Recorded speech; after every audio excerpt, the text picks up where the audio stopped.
SIR চালু হচ্ছে, মুখ্যমন্ত্রী বলছেন আমরা এসআইআর মানবো না, ভাইপো বলছেন এসআইআর, কেউ কেউ বলছে S sir S sir, S sir চলবে না এখানে, নো স্যার।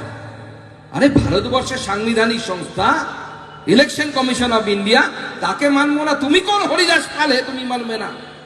তুমি তো বলেছিলে সিএ পাস করতে দেব না, ক্যা ক্যা ছিচি করে চিৎকার করেছিলে, বলেছিলে কি ওয়াকআপ আইন মানবো না।